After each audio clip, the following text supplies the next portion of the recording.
Hello friends, welcome back जावा learning hub. आज के session में हम माई सीक्वल सर्वर के नेक्स्ट टॉपिक को डिस्कस करेंगे, जो है माई सीक्वल क्लोजेज। माई सीक्वल के अंदर कौन कौन से क्लोजेज आते हैं और उनको हम कैसे यूज कर सकते हैं अपने डेटाबेस के अंदर, अपने टेबल्स के ऊपर, to get data from our tables. So उसको पहले एक बार थ्योरेटिकली डिस्कस करते हैं और प्रैक्टिकल वे में माई माई सीक्वल वर्क बेंच के ऊपर चल के और उनको प्रैक्टिकल वे में समझते हैं कि हम क्लोजेज को अपने माई सीक्वल सर्वर के अंदर कैसे यूज कर सकते हैं अपने डेटाबेस के टेबल्स के अंदर से डेटा फैच करवाने के लिए। तो थ्योरेटिकली डिस्कस करने के लिए एक बार अपनी पावर पॉइंट की स्लाइड्स पर चलते हैं और डिस्कस करते हैं कि माई सीक्वल के अंदर क्लोजेज क्या है। MySQL provides various clauses that help in filtering, grouping and modifying data retrieval in SQL queries. MySQL के अंदर बहुत सारे क्लोजेज हैं जो हमें हेल्प करते हैं डेटा को फिल्टर करवाने में, ग्रुप करवाने में या फिर मॉडिफाई करवाने में, जब हम डेटा को एसक्यूएल क्वेरी के थ्रू अपने टेबल के अंदर से फेच करवाते हैं। These clauses are used along with select, update, delete and other SQL statements to enhance query performance and achieve specific results। ये क्लोजेज हम अपने डेटाबेस के अंदर, अपने MySQL सर्वर के अंदर सेलेक्ट, अपडेट और डिलीट क्वेरीज के साथ में यूज कर सकते हैं और उनकी परफॉर्मेंस को इनहेंस करवा सकते हैं उन पर्टिकुलर क्वेरीज की। कौन कौन से क्लोजेज हैं एक बार उनको डिस्कस कराते हैं one by one. First close आता है हमारे पास, हालांकि ये क्लोजेज हम पहले एक बार जब हम सेलेक्ट स्टेटमेंट को डिस्कस किया था तो एक ओवरव्यू हम ले चुके हैं वहां पे लास्ट सेशंस के अंदर, लेकिन फिर अभी हम यहाँ पे डिटेल में अगर डिस्कस करते हैं इनको कि ये क्लोजेज एक्चुअल में हैं क्या और उनके कौन कौन से वेरिएंट्स हैं जिनको हम यूज कर सकते हैं अपनी टेबल के अंदर से डेटा फेच करवाने के लिए। फर्स्ट क्लोज हम डिस्कस कर रहे हैं where clause. MySQL where clause is used with select, insert, update and delete clause to filter results. हम वेयर क्लोज को हम अपनी सेलेक्ट, इंसर्ट, अपडेट और डिलीट स्टेटमेंट के साथ यूज कर सकते हैं अपने रिजल्ट को फिल्टर करवाने के लिए। नॉर्मली बेसिक सिंटैक्स क्या होता है इसका, वेयर एक कीवर्ड है, उसके पीछे हम एक कंडीशन स्पेसिफाई करते हैं जिस कंडीशन के भी आप पे हमारी क्वेरी के अंदर से डेटा फिल्टर होके आता है एज पर आवर रिक्वायरमेंट। उसके कौन कौन से वेरिएंट हो सकते हैं, जैसे कि यहाँ पे देख रहे हैं MySQL where clause with single condition. हम अपने वेयर क्लोज के बाद एक सिंगल कंडीशन देके हम उस सिंगल कंडीशन के बेस पे अपने डेटा के रिजल्ट को फिल्टर करवा सकते हैं। तो उसका एग्जांपल देखें, यहाँ पे देखिए हम select star from employees, employees हमारी टेबल है, वेयर एज ग्रेटर देन 30। तो इस स्टेटमेंट का जब हम एग्जीक्यूट करवाएंगे तो हमारे पास जो एम्प्लॉय टेबल से डेटा फिल्टर होकर आएगा वो उन एम्प्लॉय का रिकॉर्ड आएगा जिनकी एज ग्रेटर देन 30 होगी। तो ये एक जो फर्स्ट वेरिएंट हमारा वेयर क्लॉज का, जिसमें हम सिंगल कंडीशन प्रोवाइड करा सकते हैं, सिंगल कंडीशन यूज कर सकते हैं अपने वेयर क्लोज के बाद। MySQL where clause with and condition, हम दो कंडीशन को एंड के साथ मर्ज करवा सकते हैं, कंबाइन करवा सकते हैं अपने वेयर क्लोज के अंदर। तो उस बेस पे क्या होगा, जैसे कि हम एग्जाम्पल देख रहे हैं यहाँ पे, select star from employees where age greater than 30 and address equal to Delhi. तो इस केस में क्या होगा, ये दोनों कंडीशंस एक हमारी इवेलुएट होंगी। अगर दोनों कंडीशन ट्रू हैं तो उसी केस में हमारा ये पर्टिकुलर सेलेक्ट स्टेटमेंट हमें रिजल्ट देगी। नहीं तो इनमें से कोई भी कंडीशन फॉल्स होगी तो हमारी ये स्टेटमेंट रिजल्ट नहीं देगी। क्योंकि एंड और हम पहले भी पढ़ चुके हैं, अपने जावा के सेशंस के टाइम पे पढ़ चुके हैं और हम यहाँ पे भी डिटेल में आने एक बार फिर दोबारा जब हम अपने कंडीशंस को डिस्कस करेंगे आने वाले सेशंस में, तब वहां पे भी आप देख पाओगे कि एक्चुअल में एंड और का क्या यूज होता है और क्या मीनिंग है। नॉर्मली हम जैसे हम जावा टाइम पे देखा था हमने, अगर दोनों कंडीशन सेटिस्फाई कर रही हैं तो हमें रिजल्ट देगा। अगर इनमें से कोई भी कंडीशन एक सेटिस्फाई नहीं कर रही, कोई भी कंडीशन हमारे पास अवेलेबल नहीं है, तो उस केस में ये स्टेटमेंट हमें रिजल्ट नहीं देगी।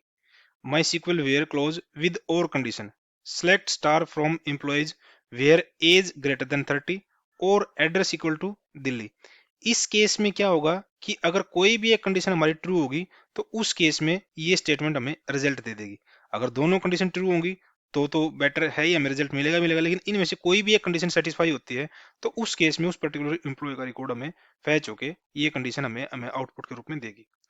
MySQL where clause with combination of and और कंडीशंस, हम अपने वेयर क्लोज के अंदर इन दोनों कंडीशंस को एंड और को दोनों को यूज करके हम एक कंप्लीट स्टेटमेंट राइट करवा सकते हैं। जैसे कि यहाँ पे आप देख पा रहे हो, select star from employees where age greater than 30 and department equal to HR। यहाँ पे हमने क्या किया है, एक कंडीशन ली है जिसमें हम एंड के साथ में दो कंडीशंस को मर्ज करवाया है, साथ में और क्लोज को लेके हमने एक थर्ड कंडीशन यहाँ पे डाली है, एड्रेस इक्वल टू दिल्ली। हालांकि थोड़ी ही मिस्टेक है यहाँ पे सिंटैक्स में, देखोगे आप यहाँ पे, क्योंकि डिपार्टमेंट के बाद हमें एचआर को भी डबल मतलब सिंगल कोट्स में लेना पड़ेगा, क्योंकि एक स्ट्रिंग पास करवा रहे हैं हम यहाँ पे। तो कोई नहीं, ये तो एक ग्रामेटिकल मिस्टेक है, लेकिन जब आप अपनी क्वेरीज लिखोगे तो उस केस में यहाँ पे आप साथ में जो जहां पे भी हम स्ट्रिंग को एज ए पैरामीटर पास करवाते हैं, तो वहां पे हमें सिंगल कोट्स के अंदर यहाँ पे अपनी वैल्यू को प्रोवाइड कराना पड़ेगा अपनी क्वेरी के अंदर, नहीं तो हमें एक क्वेरी सिंटैक्स के अंदर एरर मिलेगा। लेकिन जब इस आप एग्जांपल को देख रहे हो तो यहाँ पे इस पर्टिकुलर एग्जांपल के अंदर हमने और एंड दोनों कंडीशंस का यूज किया है अपने वेयर क्लोज के अंदर, to combine our conditions in both way. तो इस केस में जब हम इस स्टेटमेंट को एग्जीक्यूट करेंगे तो यहाँ पे दोनों कंडीशंस इवेलुएट होंगी। अगर हमारे पास age greater than 30 and department HR है, तो उस केस में ये कंडीशन हमें ट्रू देगी। अगर इनमें से कोई एक स्टेटमेंट नहीं अवेलेबल हमारे पास, तो ये स्टेटमेंट हमें जीरो रिजल्ट देगी। लेकिन साथ में हम और भी लेके चल रहे हैं, तो अगर किसी पर्टिकुलर उसका एम्प्लॉय का एड्रेस दिल्ली है, तो उस केस में ओनली दिल्ली दिल्ली का रिजल्ट मिलेगा। अगर पहले वाली कंडीशन में हमें रिजल्ट दे रही है, तो उस केस में कंबाइन होके एक कंबाइन स्टेटमेंट इवेलुएट होने के बाद हमें जो रिजल्ट मिलेगा, वो पर्टिकुलर रिजल्ट इन सारी कंडीशंस को सेटिस्फाई करते हुए मिलेगा, और वो रिजल्ट हमें ये पर्टिकुलर क्वेरी हमारे एज ए आउटपुट हमें हमारे स्क्रीन के ऊपर देगी। नेक्स्ट एक बार देख लेते हैं कि नेक्स्ट क्लोज कौन सा हमारे पास, order by clause. The order by clause sorts the result set in ascending ASC और descending DESC order। Order by जो क्लोज है हमारा, वो क्या करता है, हमारे जो डेटा आता है हमारे पास उस क्वेरी सेलेक्ट क्वेरी को या किसी भी क्वेरी को हम अपने टेबल के ऊपर इवेलुएट करवाते हैं, टेबल के ऊपर एग्जीक्यूट करवाते हैं, तो उस केस में जो रिजल्ट आता है हमारा, अगर उस रिजल्ट को हम किसी स्पेसिफिक ऑर्डर में सॉर्ट करवाना चाहते हैं, तो हम उस ऑर्डर बाय क्लोज को यूज करके हम अपने रिजल्ट को असेंडिंग और डिसेंडिंग ऑर्डर में सॉर्ट करवा सकते हैं। सिंटैक्स क्या है उसका, select expressions from table tables where condition order by expression ascending और डिसेंडिंग। ये हमने यहाँ पे एक स्क्वायर ब्रैकेट में जो दे रखे हैं, इसका मतलब क्या हुआ कि ये ऑप्शनल है, इन चीजों को हम यूज करें या ना करें तो हमारा क्वेरी एग्जीक्यूट होगी प्रॉपर्ली, और कोई ग्रामेटिकल या कोई सिंटैक्स एरर हमारे पर्टिकुलर उस क्वेरी के अंदर नहीं होगा। फिर भी एक बार इस पर्टिकुलर क्वेरी के अंदर जो हम यहाँ पे देख पा रहे हैं कि एक्चुअल में उनका क्या यूज है और कौन कौन से वेरिएंट हमारे पास ऑर्डर बाय क्लोज का, तो एक बार यहाँ पे जो उसके वेरिएंट्स हैं यहाँ पे डिस्कस कर लेते हैं और उनका यूज समझ लेते हैं एक्चुअल में है क्या। MySQL order by without using ascending descending attributes. If you use MySQL order by clause without specifying the ascending and descending modifier, then by default you will get the result in ascending orders। मतलब क्या हो यहाँ पे, अगर हम अपनी इस particular query के अंदर जहाँ पे आप साइंटिफिक देख रहे हो ऊपर यहाँ पे, अगर ऑर्डर बाय के बाद हम जो कोई कंडीशन दे रहे हैं उस कंडीशंस के बाद अगर हम कोई इस असेंडिंग और डिसेंडिंग मॉडिफायर को यूज नहीं करते, तो बाय डिफॉल्ट जो क्वेरी हमें रिजल्ट देगी वो हमेशा असेंडिंग ऑर्डर में रिजल्ट देगी हमें। अगर हमें अपने रिजल्ट को डिसेंडिंग ऑर्डर में गेट करवाना, तो हमें इस पर्टिकुलर मॉडिफायर को DESC को यहाँ वहां पे अपने पर्टिकुलर सिंटैक्स के अंदर अपने पर्टिकुलर क्वेरी के अंदर असाइन करवाना पड़ेगा। तो एक बार यहाँ पे एग्जांपल देखते हैं, अगर विदाउट असेंडिंग और डिसेंडिंग एट्रीब्यूट के हम सेलेक्ट करवा अपनी पर्टिकुलर क्वेरी को एग्जीक्यूट करना, तो क्या होगी हमारी, सेलेक्ट स्टार फ्रॉम एम्प्लॉयज हमारा टेबल नेम है, where age greater than 30 order by name. हम अपनी एम्प्लॉयज टेबल से वो रिकॉर्ड फैच करवाना चाहते हैं जिन रिकॉर्ड्स के अंदर एज ग्रेटर देन 30 हो, और उन रिकॉर्ड्स को हम नेम के साथ ऑर्डर बाय या ऑर्डर के सॉर्ट करवाना चाहते हैं नेम के साथ में। तो जैसे ये क्वेरी एग्जीक्यूट करवाएंगे हम अपनी टेबल के ऊपर, तो हमारे पास जो रिजल्ट आएंगे जिनकी एज ग्रेटर देन 30 होगी, वो रिजल्ट नेम कॉलम के हिसाब से हमें सॉर्ट होके मिलेंगे, और उनका सॉर्टिंग और जो ऑर्डर जो होगा बाय डिफॉल्ट असेंडिंग होगा। क्योंकि अगर हम कहीं पे भी किसी भी मॉडिफायर को हम अपने ऑर्डर बाय क्लोज के साथ यूज नहीं करते, तो बाय डिफॉल्ट जो असेंडिंग ऑर्डर जो जो सॉर्टिंग ऑर्डर हमें मिलता है हमारे डेटा का, वो असेंडिंग ऑर्डर होता है। अगर हम स्पेसिफिकली असेंडिंग ऑर्डर चाह रहे हैं और उसको उस मॉडिफायर को हम असेंडिंग ऑर्डर वहां पे उस पर्टिकुलर क्वेरी के अंदर असाइन भी करवाते हैं, तो भी हमें वही सेम रिजल्ट मिलेगा जो विदाउट दीज मॉडिफायर हमें मिलता है, जैसे कि ऊपर वाले एग्जांपल में देखा आप। जो सेकंड वेरिएंट में यहाँ पे देख पा रहे हैं, MySQL order by with ascending attribute, select star from employees where age greater than 30 order by name ASC means ascending. तो ये क्वेरी और ऊपर वाली क्वेरी दोनों क्वेरी हमें सेम रिजल्ट देंगी, क्योंकि जो डिफॉल्ट और सॉर्टिंग ऑर्डर होता है हमारे पास जो ऑर्डर बाय क्लॉज के अंदर यूज करता है हमारा SQL सर्वर का जो सर्च इंजन, वो होता है असेंडिंग ऑर्डर ही। हम असेंडिंग को मेंशन करवाएं या ना करवाएं, हमें रिजल्ट हमेशा असेंडिंग ऑर्डर के अंदर ही मिलेगा। अगर हम चाह रहे हैं कि हमारा रिजल्ट जो है वो डिसेंडिंग ऑर्डर में आए, तो उस केस में हम अपने डिसेंडिंग ऑर्डर के मॉडिफायर को यूज करवा सकते हैं अपने सिलेक्ट स्टेटमेंट के साथ। जैसे नेक्स्ट वेरिएंट देखते हैं यहाँ पे, माई sequel order by with DESC attribute means descending attribute. Select star from employees where age greater than 30, order by name, और डिसेंडिंग उसका हमारे सॉर्ट का ऑर्डर होगा, सॉर्टिंग का ऑर्डर डिसेंडिंग होगा। तो जब हम इस स्टेटमेंट को एग्जीक्यूट करवाएंगे अपनी इंप्लॉयज टेबल के ऊपर, तो उस केस में जो रिकॉर्ड हमारे पास फेच होके आएंगे इंप्लॉयज के जिनकी एज ग्रेटर देन 30 होगी, वो नेम कॉलम के हिसाब से सॉर्ट होके आएंगे और उनका सॉर्टिंग ऑर्डर हमारा डिसेंडिंग होगा। MySQL order by using both ascending and descending attribute. हम both attribute को भी हम अपनी क्वेरी के अंदर यूज कर सकते हैं, ascending भी और descending में भी, एज पर और डिफरेंट डिफरेंट कॉलम्स। जैसे यहाँ पे आप देख पा रहे हो, यहाँ पे एक एग्जांपल ले रहे हैं यहाँ पे, select star from employees where age greater than 30, order by name ascending, address descending। हम जब इस पर्टिकुलर क्वेरी को एग्जीक्यूट करवाएंगे, जो हमारे पास रिकॉर्ड आएंगे वो रिकॉर्ड होंगे जिनकी एज ग्रेटर देन 30 होगी, और वो दो कॉलम के हिसाब से सॉर्ट होके आएंगे। नेम कॉलम के हिसाब से जो सॉर्ट होके आएगा डेटा हमारे पास, वो होगा असेंडिंग ऑर्डर में, और जो एड्रेस कॉलम के हिसाब से सॉर्ट होके आएगा वो होगा डिसेंडिंग ऑर्डर में। तो ये पर्टिकुलर स्टेटमेंट के अंदर हम दोनों असेंडिंग और डिसेंडिंग दोनों एट्रीब्यूट को यूज कर रहे हैं हम अपने ऑर्डर बाय क्लोज के साथ में। नेक्स्ट जो हमारे पास क्लोज अवेलेबल है, group by clause. The MySQL group by clause is used to collect data from multiple records and group the result by one or more columns। हम group by clause के साथ में अपने table के अंदर से जो डेटा फेच करवा रहे हैं मल्टीपल रिकॉर्ड्स का, उनको ग्रुप में गैदर करवा सकते हैं, ग्रुप में इकट्ठा करवा सकते हैं किसी वन और मोर स्पेसिफिक कॉलम के हिसाब से। It is generally used in select statement. ये हमेशा सेलेक्ट स्टेटमेंट के साथ में यूज होता है generally. We can also use some aggregate functions like count, sum, mean, max, average etc on grouped column. हम अपने इस पर्टिकुलर ग्रुप बाय क्लोज के साथ में कुछ स्पेसिफिक एग्रीगेट फंक्शंस का भी यूज कर सकते हैं अपने डेटा को स्पेसिफिक एग्रीगेट फंक्शन के साथ मैनिपुलेट करवाने के लिए। तो एक पर्टिकुलर जो सिंटैक्स, बेसिक सिंटैक्स हमारे पास जहां पे हम ग्रुप बाय क्लोज को यूज कर सकते हैं सिलेक्ट स्टेटमेंट के साथ में, वो क्या है, सिलेक्ट एक्सप्रेशन 1, एक्सप्रेशन 2 और एक्सप्रेशन n। सिलेक्ट के साथ में हम कितने भी कॉलम उसके बाद में मेंशन करवा सकते हैं। एग्रीगेट फंक्शन के साथ भी हम अपने उन कॉलम्स को मेंशन करवा सकते हैं जिन कॉलम्स के ऊपर हम एग्रीगेट फंक्शंस के थ्रू कुछ मैनिपुलेशन करवाना चाहते हैं अपने डेटा के ऊपर। देन हमारा कीवर्ड आता है फ्रॉम। फ्रॉम के बाद हम टेबल्स नेम को यूज कर सकते हैं, एक से ज्यादा टेबल्स को हम यहाँ पे यूज कर सकते हैं। वेयर कंडीशन, ये हमारी ऑप्शनल है, इसको लगाए या ना लगाए हम। Group by, expression 1, expression 2, expression n। Group by के बाद भी हम नंबर ऑफ कॉलम्स यहाँ पे मेंशन करवा सकते हैं जिनके हिसाब से हम अपने डेटा को ग्रुप करवाना चाहते हैं। पैरामीटर्स जो है यहाँ पे एक बार उनको डिस्कस करते हैं। एक्सप्रेशन 1 टू एक्सप्रेशन n क्या है? It specifies the expression that are not encapsulated with an aggregate function and must be included in group by clause. ये वो एक्सप्रेशन या कॉलम्स होंगे जो हमारे उस पर्टिकुलर एग्रीगेट फंक्शंस के अंदर मौजूद नहीं होंगे, और ये हमारे ये पर्टिकुलर कॉलम्स हमारे ग्रुप बाय क्लोज के अंदर होने चाहिए। Aggregate function, it specifies a function such as sum, count, mean, max और एवरेज etc। ये एग्रीगेट फंक्शंस कुछ हम इनको यूज कर सकते हैं अपने ग्रुप बाय क्लोज के साथ में, और उन एग्रीगेट फंक्शंस को हम किसी भी कॉलम के ऊपर यूज करवा सकते हैं। Tables, it specifies the tables from where you want to retrieve the records. हम यहाँ पे जो टेबल कीवर्ड फ्रॉम के क्लोज के बाद हमें जो टेबल्स, जो हमारे पास ये वेरिएबल है, ये इंडिकेट करा कि किस टेबल के अंदर से हम अपना डेटा फेच करवाना चाहते हैं with the help of this particular query. Where condition, it is optional. जैसे कि आप देख पा रहे हो यहाँ पे ये स्क्वायर ब्रैकेट के अंदर है, तो इसका मतलब ये ऑप्शनल है, इसको हम यूज करें या ना करें, तो इसके बगैर भी हमारा सिंटैक्स करेक्ट होगा और उसके साथ भी हमारा सिंटैक्स करेक्ट होगा। It specifies the conditions that must be fulfilled for the records to be selected. ये हमें वो कंडीशन बताती है कि किस पर्टिकुलर कंडीशन के बेस पे हम अपने रिकॉर्ड्स को फिल्टर करवा रहे हैं, और जो पर्टिकुलर रिकॉर्ड उस पर्टिकुलर कंडीशंस को सेटिस्फाई करेगा वही हमारे इस पर्टिकुलर क्वेरी के हिसाब से फेच होके आएगा।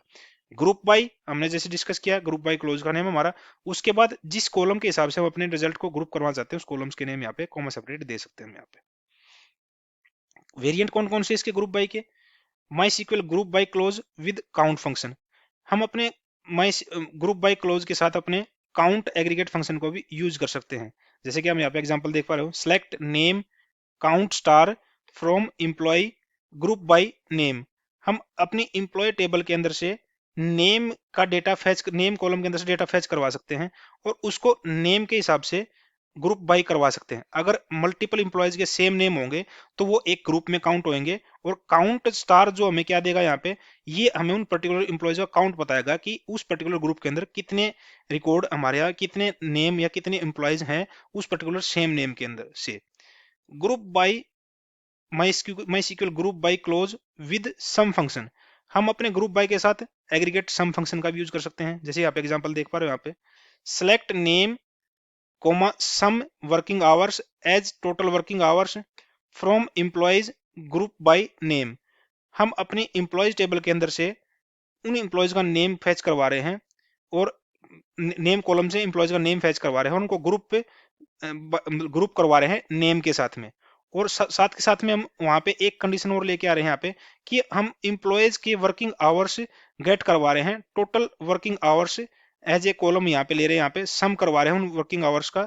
जो इंप्लॉयज के सेम नेम से होंगे वो उस पर्टिकुलर ग्रुप के अंदर आ जाएंगे, और उस इंप्लॉयज के मान लिया एग्जाम्पल के तौर पे हमारे पास इंप्लॉयज टेबल में 4 इंप्लॉयज जिनका सेम नेम होगा, तो उन इंप्लॉयज के जितने नंबर ऑफ वर्किंग आवर्स हो गए, ये हमारा एग्रीगेट सम फंक्शन उन इंप्लॉयज के वर्किंग आवर्स को सम करके हमें रिजल्ट के तौर पे टोटल वर्किंग आवर्स देगा। और उस केस में हमारे पास उन चारों इंप्लॉयज का name as a one group आएगा, और उनके वर्किंग आवर्स सम होकर हमारे पास टोटल वर्किंग आवर्स वाले कॉलम में हमारे पास आ जाएंगे। तो हम एग्रीगेट सम फंक्शन को भी हम अपने ग्रुप बाय क्लोज के साथ में यूज कर सकते हैं to get total working hours of a particular employees जो उस पर्टिकुलर ग्रुप के अंदर होंगे। नेक्स्ट वेरिएंट आता है हमारे पास MySQL group by clause with mean function, हम अपने ग्रुप बाय के साथ मीन एग्रीगेट फंक्शन का भी यूज कर सकते हैं। एग्जांपल क्या है हमारे पास, जैसे select name mean salary as minimum salary from employees group by name, हम उस पर्टिकुलर एम्प्लॉयज टेबल से एम्प्लॉयज कॉलम के एम्प्लॉयज टेबल के अंदर से नेम कॉलम के अंदर से डेटा फैच करवा रहे हैं, और उस नेम कॉलम के अंदर जो डेटा उसको हम ग्रुप करवा रहे हैं नेम के साथ में, और हम उन एम्प्लॉयज की सैलरी भी गेट करवा रहे हैं as a minimum salary by using that mean aggregate function.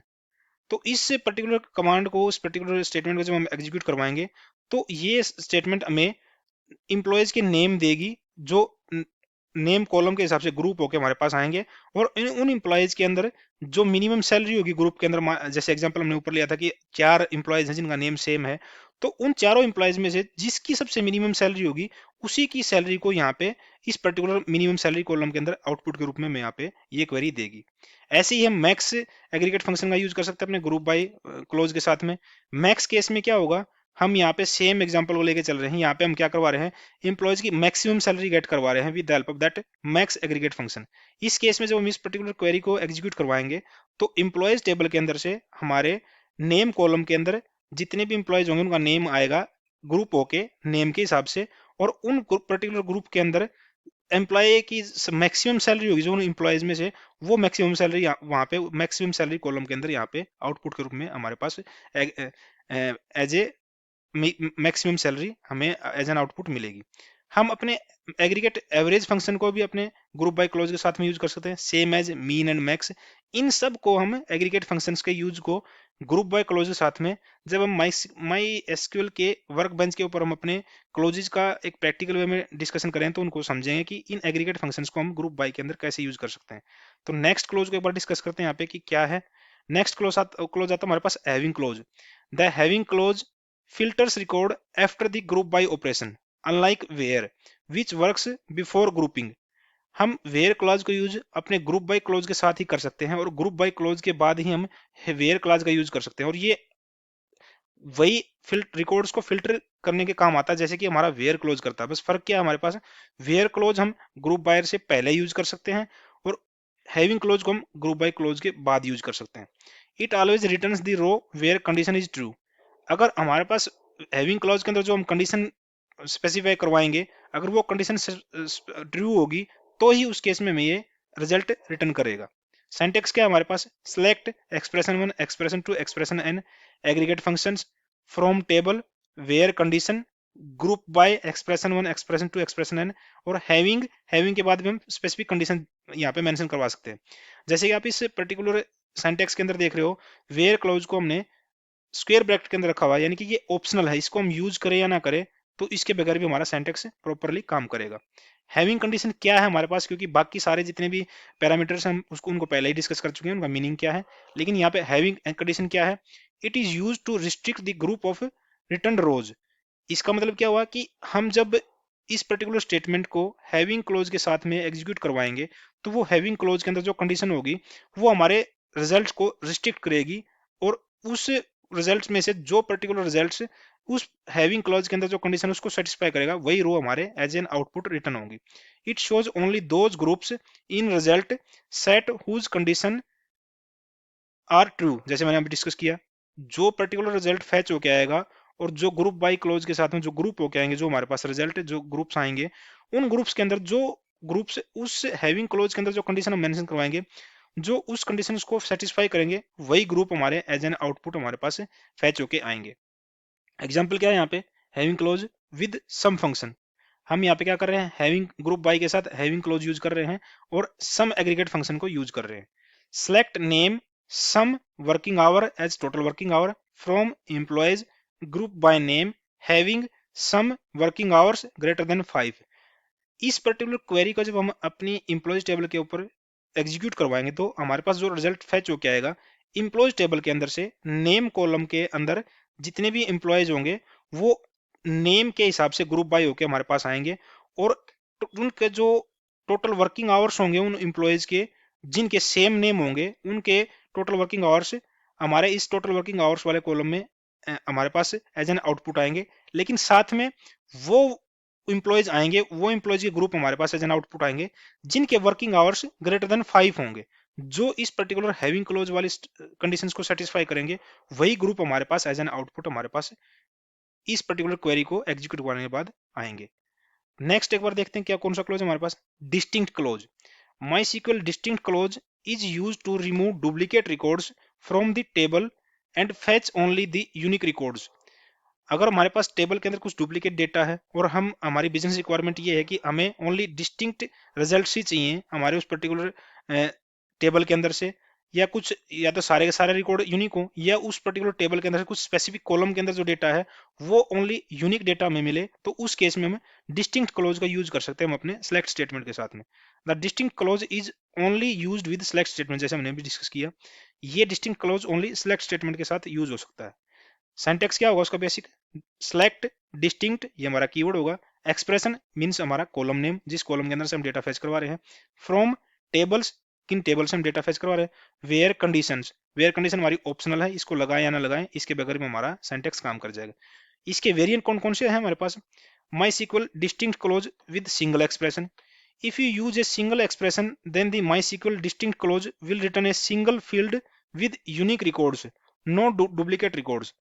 जब हम डिस्टिंक्ट क्लोज डिस्टिंक्ट कीवर्ड के बाद एक सिंगल कॉलम को यूज करके हम अपनी क्वेरी को एग्जीक्यूट करवाएंगे, तो उस केस में ये पर्टिकुलर क्वेरी हमें हमारे टेबल के अंदर से वो यूनिक रिजल्ट देगी जो उस पर्टिकुलर एड्रेस कॉलम के अंदर यूनिकली अवेलेबल होंगे। जो भी डुप्लीकेट नेम जो डुप्लीकेट एड्रेस होगा उस पर्टिकुलर कॉलम के अंदर, तो उस पर्टिकुलर रिकॉर्ड को हमारे उस टेबल से, हमारे उस फैच रिकॉर्ड से जो हम सेलेक्ट स्टेटमेंट के थ्रू निकलवा रहे हैं, उस पर्टिकुलर रिकॉर्ड से वो डुप्लीकेट रिजल्ट रिमूव करके हमें ये डिस्टिंक्ट क्लोज देगा। सेकंड वेरिएंट क्या है हमारे पास, MySQL distinct clause with multiple expressions। If you use multiple expressions with distinct clause, then MySQL distinct clause will remove duplicates from more than one fields in your select statement। अगर हम यहाँ पे multiple columns लेते हैं distinct के बाद, तो हमारे ये डिस्टिंक्ट क्लोज उन मल्टीपल कॉलम के अंदर से डुप्लीकेट वैल्यूज को रिमूव करवा के हमें फाइनल आउटपुट देगा। तो ये ओवरऑल जितने भी क्लोजेस थे हमने यहाँ पे थ्योरेटिकली डिस्कस किए हैं कि कौन कौन से क्लोजेस हैं हमारे पास MySQL के अंदर, और उनको हम कैसे कैसे यूज कर सकते हैं, और कौन कौन से डिफरेंट डिफरेंट वेरिएंट्स हैं उनके। तो इन सभी क्लोजेस को एक बार प्रैक्टिकल वे में समझने के लिए हम अपने वर्कबेंच पे चलते हैं और प्रैक्टिकल वे में इनका यूज समझते हैं। तो उसके लिए अपने वर्कबेंच पे चलते हैं एक बार, और वर्कबेंच पे इन सारे क्लोजेस को यूज करके one by one practical way में समझते हैं कि एक्चुअल में इनका यूज क्या है। तो हम अपने रूट यूजर के पासवर्ड को यूज करके अपने माई वर्कबेंच के अंदर चलते हैं। यहाँ पे हमने एक स्टूडेंट रिकॉर्ड्स के नाम से टेबल हमारे पास टेस्ट डीबी के अंदर, तो उसका यूज करेंगे हम यहाँ पे। एक बार उसके अंदर रिजल्ट देख लेते हैं क्या क्या हमारे पास है। हमने यहाँ पे एक सेलेक्ट स्टेटमेंट एग्जीक्यूट करवाई, simple select statement, select star from student records. उस केस में हमने देखा कि हमारे पास ये 8 रिजल्ट हैं, 8 में से कुछ रिजल्ट डुप्लीकेट भी है हमारे पास, जैसे आप यहाँ देखोगे यहाँ पे करण नाम से सेकंड एंट्री है, फिर हमारे पास करण नाम से एक और एंट्री है, करण नाम से एक और एंट्री है। तो 3 डुप्लीकेट नेम हमारे पास इस टेबल के अंदर, नेम कॉलम के अंदर। कुछ मार्क्स भी डुप्लीकेट हैं, कुछ सिटीज भी डुप्लीकेट हैं। तो इनको एक बार अपने क्लोजेज के हिसाब से इस टेबल के ऊपर, अपने कॉलेज के क्लोजेज के हिसाब से अपनी सिलेक्ट स्टेटमेंट के रिजल्ट्स को हम मॉडिफाई करवा के देखते हैं कि हम कैसे अपने क्लोजेज को यूज कर सकते हैं। तो एक बार हम सिंपली चलते हैं और यहाँ पे यूज करते हैं अपने वेयर क्लोज को। पहले सेलेक्ट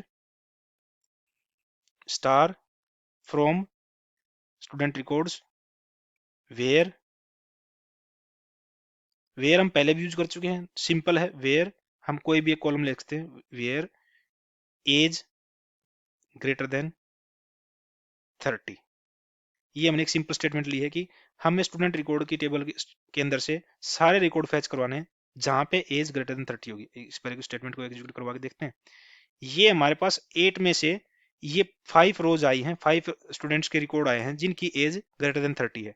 हम यहाँ पे क्या कर सकते हैं, जैसे हमने थ्योरेटिकल डिस्कस किया था, हम अपनी वेयर क्लोज के अंदर मल्टीपल कंडीशंस को मर्ज करवा सकते हैं with the help of and और क्लोज। जैसे हम यहाँ पे एंड का यूज करेंगे, एंड एंड के बाद हम यूज कर लेते हैं सिटी इक्वल टू दिल्ली। इसको एक बार स्टेटमेंट को एग्जीक्यूट करवा के देखते हैं। यहाँ पे जो दो कंडीशंस हैं हमने यहाँ पे मर्ज करवाई है एंड के साथ में, वो क्या है, एज, जिस स्टूडेंट की एज ग्रेटर देन 30 होगी और जो स्टूडेंट की सिटी दिल्ली होगी, वो रिकॉर्ड हमारे पास इस पर्टिकुलर स्टूडेंट रिकॉर्ड टेबल से फैच होके आएंगे। अब इस केस में हमारे पास ओनली एक ही ऐसा रिकॉर्ड है जो इन दोनों कंडीशंस को सेटिस्फाई करता है। अगर इन केस इनमें से कोई एक कंडीशन ट्रू नहीं है तो उस केस में हमारे पास कोई भी रिजल्ट नहीं आया। जैसे हम यहाँ पे मॉडिफाई करके देखते हैं, हम सिटी को हम कर देते हैं नोएडा। नोएडा हमारे पास कोई सिटी अवेलेबल नहीं है स्टूडेंट रिकॉर्ड्स के अंदर। आप ध्यान से देखोगे यहाँ पे सिटी के अंदर नोएडा नाम का कोई रिकॉर्ड नहीं है यहाँ पे।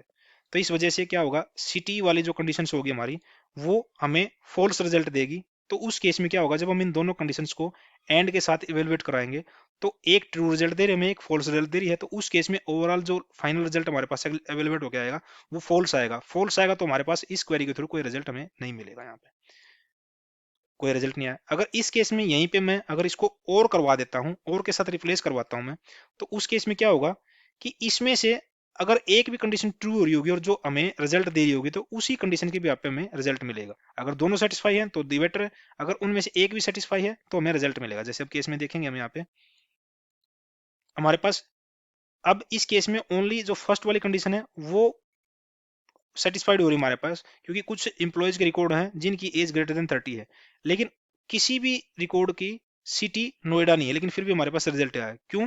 क्योंकि ये और कंडीशन हमें क्या सेटिस्फाई करिए कि या तो ये कंडीशन ट्रू हो या ये कंडीशन ट्रू हो, या कोई भी एक कंडीशन ट्रू उनमें से, तो उस केस में हमारे पास रिजल्ट आएगा।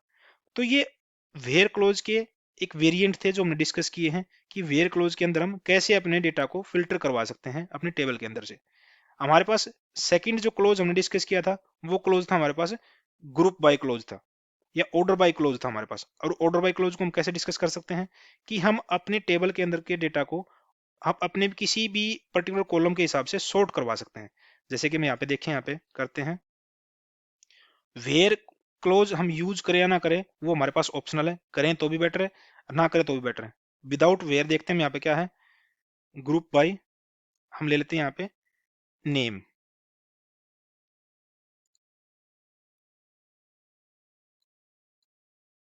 अब यहाँ पे एक ध्यान से देखोगे आपके पास एक एरर आया है। ये एरर क्या कह रहा है कि हम जिस कॉलम के हिसाब से ग्रुप करवाना चाहते हैं अपने रिजल्ट्स को, वो ग्रुप हमारे पास सेलेक्ट स्टेटमेंट के अंदर सेलेक्ट के बाद हमारे पास वो कॉलम नेम मेंशन होना चाहिए। अगर मैं यहाँ पे इसमें नेम देता हूँ नेम, तो उसके बाद हम इसको फैच करवा के देखते हैं। अब हमारे पास रिजल्ट आ गया है, क्योंकि ग्रुप बाई क्लोज को जब हम यूज करते हैं उस क्लोज के अंदर जो हम कॉलम ले रहे हैं, वो कॉलम हमारे पास यहाँ पे सेलेक्ट स्टेटमेंट के बाद, सेलेक्ट कीवर्ड के बाद फ्रॉम क्लोज से पहले हमारे पास वो कॉलम होना चाहिए। नहीं तो हमारे पास ये पर्टिकुलर एरर आएगा, जो एरर हमें यही बता रहा है कि हमारे पास जो ग्रुप बाय क्लोज के अंदर जब हमने कॉलम को यूज किया है, वो कॉलम हमारे पास सेलेक्ट या फ्रॉम कीवर्ड से पहले अवेलेबल नहीं हमारे पास क्वेरी के अंदर, इसलिए हमारे पास ये रिजल्ट आया था। अब इसमें क्या हुआ, ग्रुप बाई में ध्यान से देखोगे हमारे पास रिजल्ट कितने हैं, दो, दो, चार और एक, पांच, पांच रिजल्ट फैच हो गया है, लेकिन हमारे पास डेटा कितना है यहाँ पे, 8 रिकॉर्ड है स्टूडेंट के। तो यहाँ पे ग्रुप होके आगे हैं नेम के हिसाब से। अगर हम उनको काउंट करवाना है कि उस किस ग्रुप के अंदर कितने रिकॉर्ड हैं, तो उसमें क्या कर सकते हैं हम यहाँ पे एक एग्रीगेट फंक्शन को यूज कर सकते हैं, काउंट। काउंट में हम अपना फैच करवा सकते हैं, किसके किसके काउंट देख रहे हैं हम, नेम के, नेम। जब हम इस क्वेरी को एग्जीक्यूट करेंगे तो क्या रिजल्ट आता है, एक बार देखते हैं इसको। यहाँ पे काउंट क्या आ रहा है कि ये जो ग्रुप हमारे स्टूडेंट्स के बने हैं, नेम के बने हैं, जो हमारे रिकॉर्ड्स ग्रुप बाय क्या है नेम के हिसाब से, वो क्या हो रहे हैं यहाँ पे, एक करण का जो ग्रुप है, करण नाम से 3 रिकॉर्ड हमारे पास, जिसके काउंट हमारे पास है 3 इंडिकेट कर रहे हैं। सुनील नाम से हमारे पास 2 रिकॉर्ड हैं जो 2 इंडिकेट कर रहे हैं, 2 है। ओवरऑल टोटल देखोगे यहाँ पे 3 2 5 प्लस 3 8, टोटल 8 रिकॉर्ड हैं, लेकिन ये ग्रुप ओके नेम के हिसाब से हमारे पास यहाँ पे आ रहे हैं। यहाँ पे हम अदर जो वेरिएंट्स हमारे पास ग्रुप बाय के, वो भी हम यूज कर सकते हैं डिफरेंट डिफरेंट एग्रीगेट फंक्शंस के हिसाब से। जैसे कि हम यहाँ पे फैच करवा रहे हैं, हम अपने रिकॉर्ड को ग्रुप करवा रहे हैं नेम के हिसाब से, और एक सेकंड कॉलम ले रहे हैं हम यहाँ पे मार्क्स, कि उस ग्रुप के अंदर जो मैक्सिमम मार्क्स होंगे या टोटल मार्क्स होंगे, हम उसको सम एग्रीगेट फंक्शन के हिसाब से गेट करवा सकते हैं। जैसे कि आप यहाँ पे देख पा रहे हो, हमारे पास एक कॉलम है मार्क्स, जिसमें हमने यहाँ पे हर स्टूडेंट की परसेंटेज यहाँ पे इंडिकेट करवा रखी है। तो यहाँ पे क्या कर रहे हैं हम, यहाँ पे सम ऑफ मार्क्स एज, हम इस कॉलम को एलियास देते हैं टोटल मार्क्स। तो हम अपने रिकॉर्ड को नेम कॉलम के हिसाब से ग्रुप करवा रहे हैं, और उस पर्टिकुलर ग्रुप के अंदर जितने भी स्टूडेंट्स हैं, उनके टोटल मार्क्स हैं, उनको हम सम फंक्शन के हिसाब से, सम एग्रीगेट जो फंक्शन है हमारे पास सम, उसके हिसाब से उन रिकॉर्ड्स के टोटल मार्क्स को सम करवा के हम यहाँ पे टोटल मार्क्स के रूप में अपने कॉलम के हमें आउटपुट के रूप में यहाँ पे फैच करवा रहे हैं। तो कैसे करवा सकते हैं इसको, स्टेटमेंट को एग्जीक्यूट करवाते हैं। यहाँ पे देख पा रहे हो कि अमन 70 है, करण जो ग्रुप है हमारे पास, उसके अंदर 3 स्टूडेंट है, और तीनों स्टूडेंट के जो मार्क्स हैं, उनके जैसे सेकंड रिजल्ट है हमारे पास करण का, एक हमारे पास रिजल्ट है 6th है, एक हमारे पास 8th है।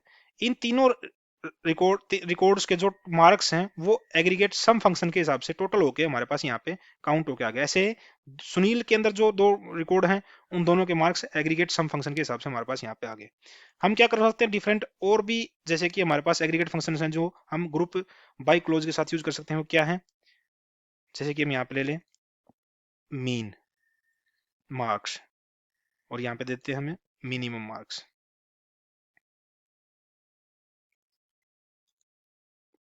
सेम स्टेटमेंट को हम मीन जो हमारे पास, मैं नहीं, मीन करना है, माई एन मीन,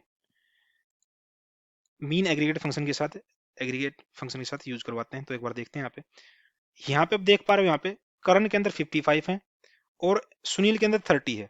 ये क्या है कि करण के अंदर हमारे पास टोटल रिकॉर्ड कितने हैं, यहाँ पे भी देख लेते हैं एक बार, इसको भी क्या करवा सकते हैं, एक एग्रीगेट फंक्शन और काउंट कर सकते हैं यहाँ पे, काउंट नेम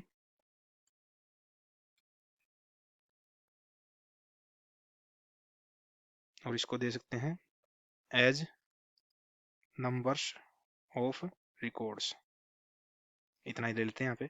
इसको एक बार एग्जीक्यूट करवाते हैं। अब यहाँ पे क्या हो रहा है, जो हमारे पास करण का ग्रुप है उसके अंदर नंबर ऑफ रिकॉर्ड्स 3 हैं, लेकिन उन रिकॉर्ड्स के अंदर जो मिनिमम मार्क्स कितने हैं 55 है। ऐसे सुनील रिकॉर्ड के अंदर 2 हैं, इस पर्टिकुलर ग्रुप के अंदर हमारे पास 2 स्टूडेंट्स हैं, और उनके अंदर जो मिनिमम मार्क कितने हैं 30 है। उसको एक बार वेरीफाई कर लेते हैं।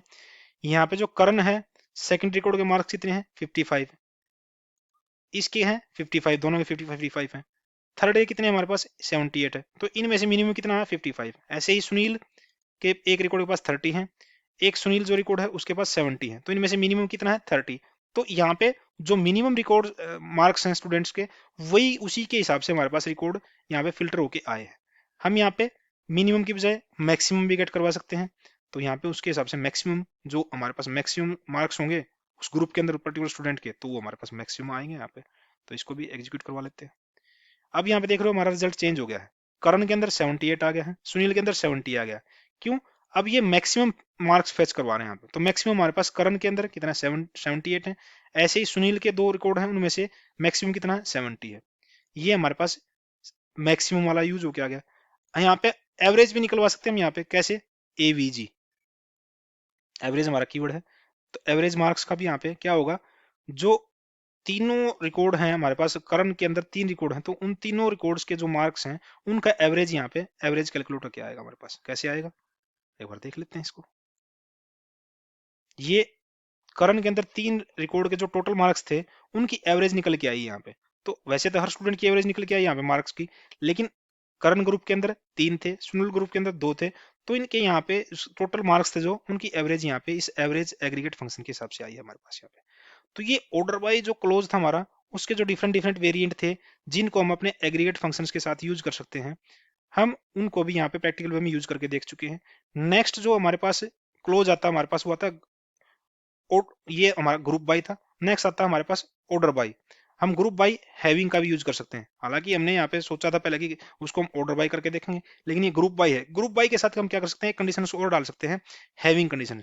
हम यहाँ पे हैविंग को यूज कर लेते हैं। हैविंग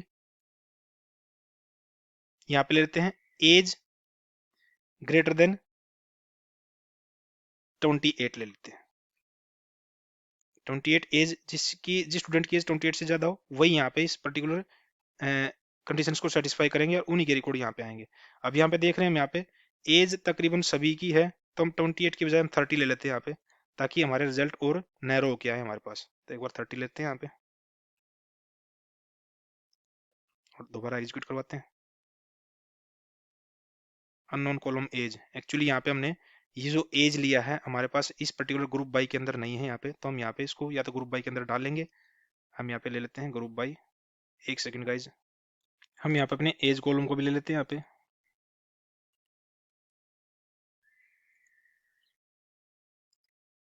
एज, और यहाँ पे भी हम एज को ले लेते हैं अपने।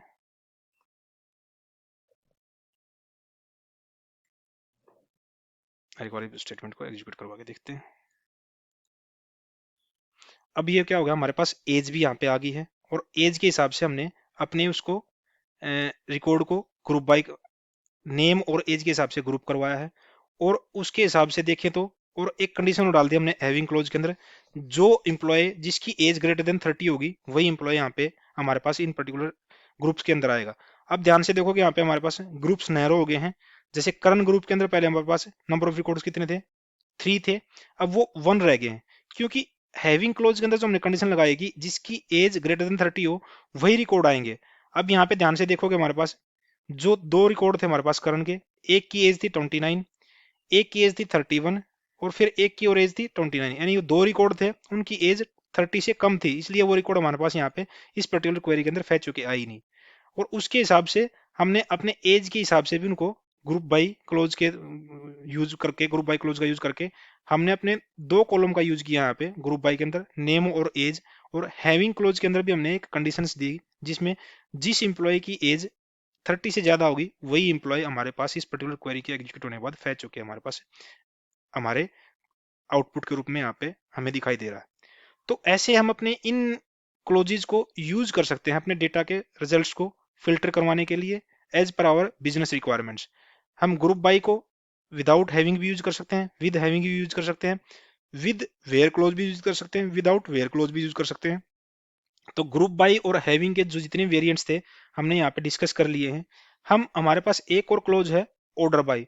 उस ऑर्डर बाई क्लोज के हिसाब से हम अपने डेटा को सॉर्ट करवा सकते हैं। कैसे करवा सकते हैं एक बार उसको और देख लेते हैं। यहाँ पे हम यहाँ पे एक बार क्वेरी चलाते हैं, select star from students record, student records, सारे रिकॉर्ड हमारे पास यहाँ पे आ गए। हम अपने रिकॉर्ड्स को ऑर्डर यानी कि सॉर्ट करवा सकते हैं। कैसे करवा सकते हैं, ऑर्डर बाई, ऑर्डर बाई का क्या कर सकते हैं हम, ऑर्डर बाई हम क्या कर सकते हैं, नेम के हिसाब से कर सकते हैं।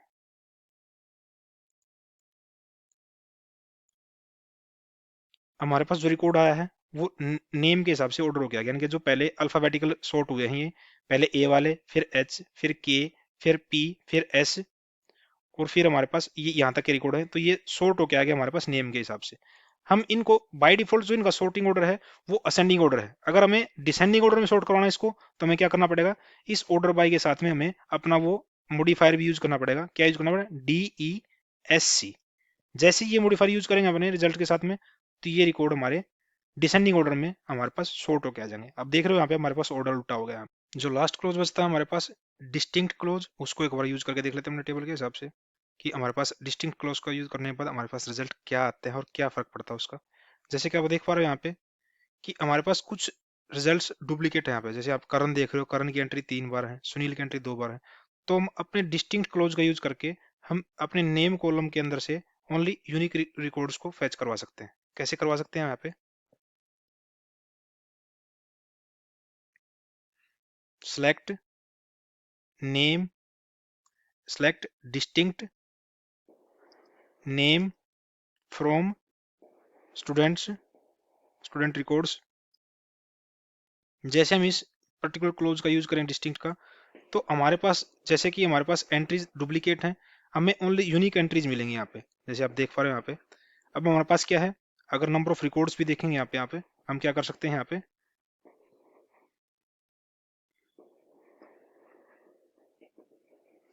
क्योंकि वो एग्रीगेट फंक्शन का तो हम यूज कर सकते हैं अपने ग्रुप बाई क्लोज के साथ ही यूज कर सकते हैं यहाँ पे, लेकिन हम यहाँ पे ओनली डिस्टिंक्ट रिजल्ट निकालना चाहते हैं हम यहाँ से इस पर्टिकुलर के हिसाब से। तो हम यहाँ पे ओनली वो जो यूनिक नेम ही मिले यहाँ पे, क्योंकि क्यों यूनिक नेम मिले हैं हमारे पास, क्योंकि ये डिस्टिंक्ट कीवर्ड के यूज करने के बाद हमारी क्वेरी के साथ में, तो हमारे रिजल्ट फिल्टर होकर आ गए, ओनली वही रिकॉर्ड आए हैं जिनके नेम हमारे पास यूनिकली हमारे पास अवेलेबल है यहाँ पे। अगर हम यहाँ पे मल्टीपल्स कॉलम को भी यूज करते हैं यहाँ पे डिस्टिंक्ट नेम एंड हम यहाँ पे ले लेते हैं एज और ले लेते हैं यहाँ पे, तो उसके हिसाब से एक बार फैच करवा लेते हैं क्या आता है। अब यहाँ पे हमारे पास क्या हुआ, दो कॉलम के हिसाब से डुप्लीकेट डेटा फैच हो गया है, लेकिन अब यहाँ पे देखोगे यहाँ पे हमारे पास करण रिपीट हो गया यहाँ पे, लेकिन करण की दो ही एंट्री आई है हमारे पास। और अब इन दोनों कॉलमों के हिसाब से कॉम्बिनेशन देखें यहाँ पे, एक करण का एज कितनी है 29 है, एक करण की एज कितनी है 31 है, लेकिन हमारे पास करण की एंट्री कितनी है 3 है। तीसरी एंट्री क्यों नहीं आई, क्योंकि तीसरी एंट्री जब हम नेम और एज के कॉलम का कॉम्बिनेशन देखते हैं वो डुप्लीकेट हो जाती है इस पर्टिकुलर कॉलम के हिसाब से। ऐसे ही हमारे पास सुनील की एंट्री दो है, सुनील एक 33 है और दूसरी हमारे पास सुनील की एंट्री क्या है, यहाँ पे अगर देखोगे आप यहाँ पे एक सुनील और है जिसकी, अच्छा ये दोनों रिकॉर्ड सेम है। सुनील यहाँ पे एज भी फर्स्ट वाले रिकॉर्ड की भी एज 33 है, सेकंड वाले रिकॉर्ड की भी एज 33 है, इसलिए डुप्लीकेट रिकॉर्ड के अंदर से हमारे पास एक ही रिजल्ट यहाँ पे आया है यहाँ पे। इसी हिसाब से जब हम मल्टीपल कॉलम के अंदर भी हम डिस्टिंक्ट क्लोज का यूज कर सकते हैं, और जब हम मल्टीपल कॉलम के साथ में करते हैं तो उन सारे कॉलम्स के अंदर से कॉम्बिनेशन देखता है कि उन कॉलम्स के अंदर जो सारे रिजल्ट यूनिक हैं वही यूनिक रिजल्ट हमें इस डिस्टिंक्ट क्लोज के हिसाब से मिलते हैं। तो ओवरऑल जितने भी क्लोजेज हमने थ्योरेटिकली डिस्कस किए थे, प्रैक्टिकली में यहाँ पे हमने उनका यूज भी देखा कि कैसे हम अपने डेटा को फिल्टर करवा सकते हैं, कैसे अपने डेटा को मॉडिफाई करवा सकते हैं, अपनी सर्च को कैसे नैरो करवा सकते हैं बाय यूजिंग दीज क्लोजेज। और ये क्लोजेज बहुत ज़्यादा इंपॉर्टेंट है और बहुत ज़्यादा यूज होते हैं हमारे, जब हम डेवलपमेंट अपने एप्लीकेशन लेवल पे डेवलपमेंट करते हैं, तो उस केस में भी हमारे डेटाबेस के अंदर से रिकॉर्ड फैच करवाने के लिए, distinct record unique record fetch करवाने के लिए, या अपने रिकॉर्ड्स को ग्रुप बाय करवाने के लिए, या अपने रिकॉर्ड्स को ऑर्डर बाय क्लोज के साथ सॉर्ट करवाने के लिए, तो इन क्लोज का बहुत ज़्यादा यूज होता है।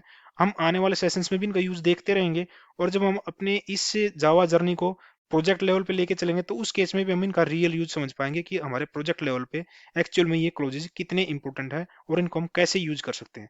बाकी आपको इस सेशन के अंदर जो भी जितने क्लोजेज हमने थ्योरेटिकली और प्रैक्टिकली डिस्कस किए, उनके अंदर कोई डाउट है तो आप इस पर्टिकुलर वीडियो के ऊपर कमेंट कर सकते हो, ताकि हम आने वाले सेशंस के अंदर आपके उन डाउट्स को रिजोल्व कर सकें आगे बढ़ने से पहले। Till then, thank you, thanks for watching.